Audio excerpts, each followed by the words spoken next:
We are deeply grateful to His Highness Sheikh Mohammed bin Zayed, President of the United Arab Emirates, and His Highness Sheikh Mohammed bin Rashid Al Maktoum, Vice President and Prime Minister of UAE, for the kind invitation to address this important gathering where world and thought leaders assemble to deliberate on the trials and hopes of our time.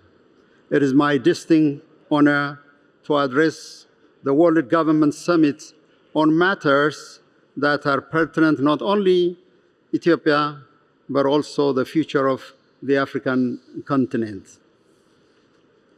Geopolitical power is shifting, and the conventional trust on multilateral system is fast eroding, triggering a state of uncertainty. For the Global South, and particularly for Africa, this is a period of defining moment of self-introspection.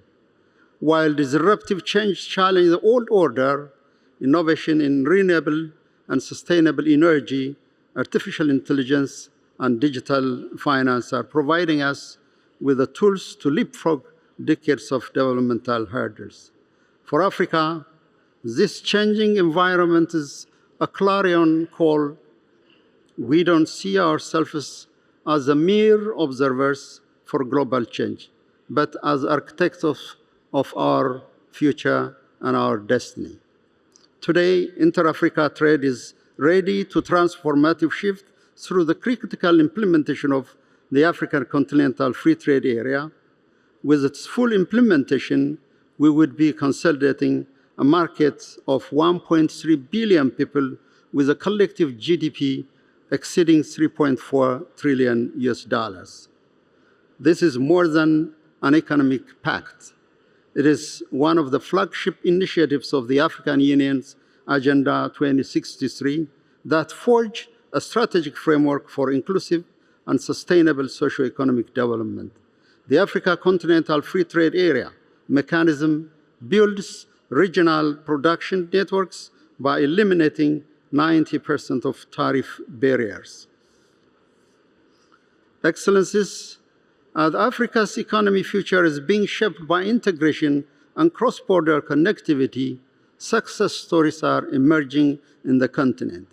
The North-South corridor connecting Dar es Salaam to the copper belts of Africa, the Central Corridor linking the Great Lakes region to the seacoast, Lapset Corridor connecting Kenya, South Sudan, and Ethiopia, and the recently inked multi-million-dollar project connecting Ethiopia with South Sudan remain pillars of African connectivity strategy.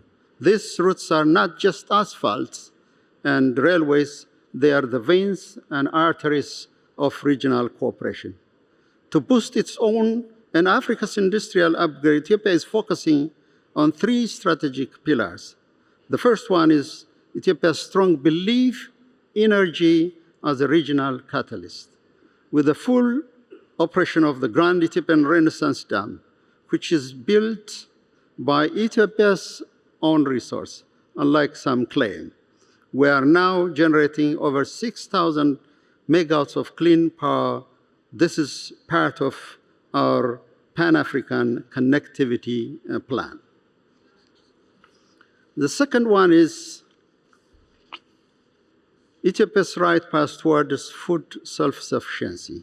We have transformed from a wheat importer to Africa's largest wheat producer through heat-resistant varieties and strategic irrigation. Last year, our coffee production reached 640,000 tons of coffee. We have planted 8.5 billion seedlings of high-quality coffee, of premier coffee quality to be available to the world. It may be our little contribution for everyone to start the day with a good spirit of the premium coffee. The third one is to further expand Africa's air connectivity. Ethiopia is currently constructing a $12.5 billion US international airport with a capacity of 110 million passengers and over 3 million tons of cargo per year. Excellencies, Africa has made encouraging progress over the last decade. However, the path ahead remains steep and difficult. Our aspirations are vast, and yet bridging the gap between our vision and implementation remains daunting, widened largely by a chronic lack of capital. And in particular, financing infrastructure projects has become very difficult. Therefore, to close this divide, we have started empowering our financial institutions and strengthening innovative public-private partnership. We are very much encouraged to see the African private sector, our innovators and entrepreneurs are rising to the occasion and investing in our collective future. Furthermore, the stability and reliability of our gateways are paramount. For example, for Ethiopia, the security of the Red Sea corridor is not only critical, but also it is vital artery to 12% of the global trade. This indeed demands an urgent and collaborative framework, an arrangement or mechanism unburdened by strategic gains and parochial geoeconomic interests. Excellencies, before I conclude, I would like to emphasize on two critical issues of importance that Africa attaches in its relation with the rest of the world. The first one is trust. I believe earlier today, the CEOs of IBM and Ericsson mentioned about trust, rightly so. In our case, beyond development prosperity, we believe that we have to address issues related to trust and dependability in forging our collective aspiration.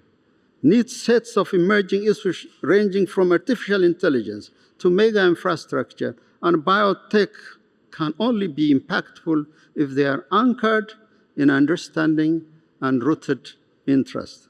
For too long, African countries have navigated relationships that are disappointingly and sometimes frustratingly asymmetrical and lopsided.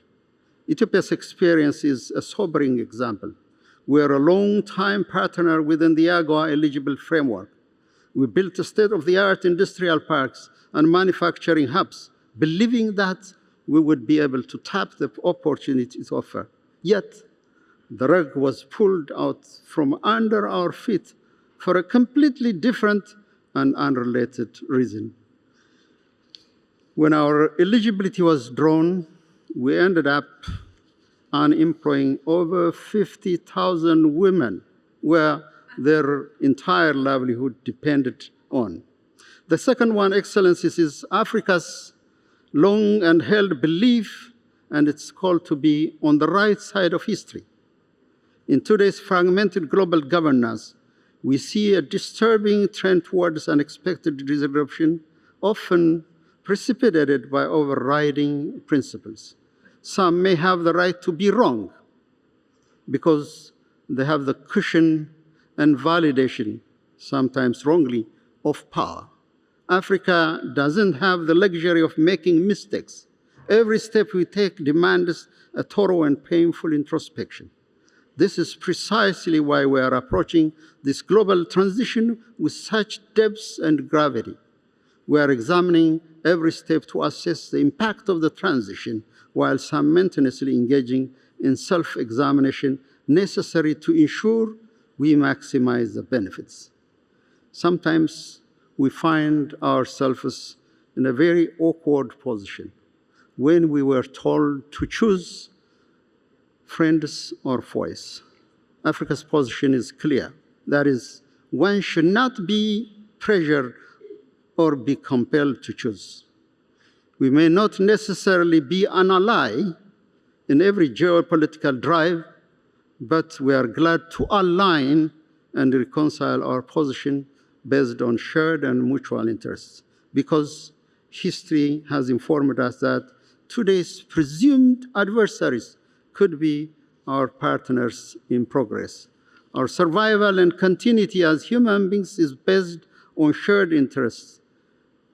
If shared interests diverge, we have developed the patience and tolerance to wait it out until it passes, or negotiate until we collectively realize that working together outweighs moving only in one's own interest.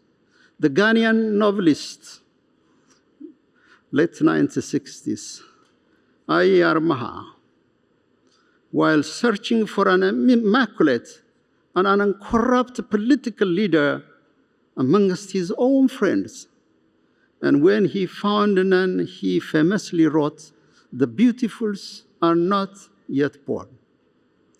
In his intellectual evocation, he lamented that the beautifuls are not yet born. This is often cited regarding Africa and its unfulfilled promise.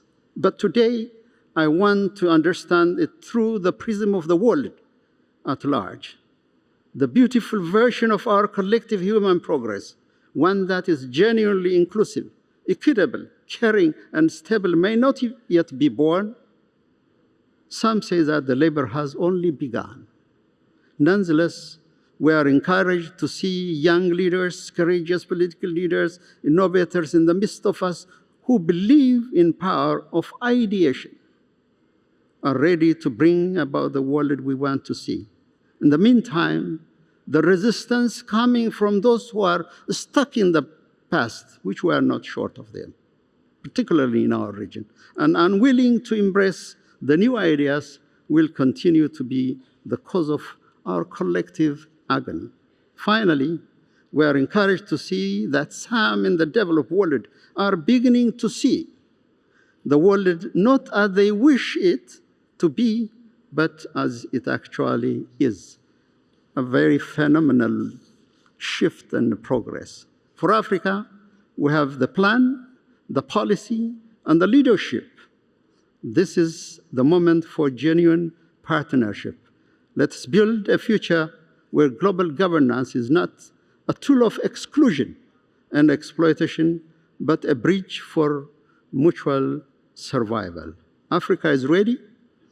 Ethiopia is ready to connect and ready to thrive in our own will as an equal partners to the world. Thank you for your attention.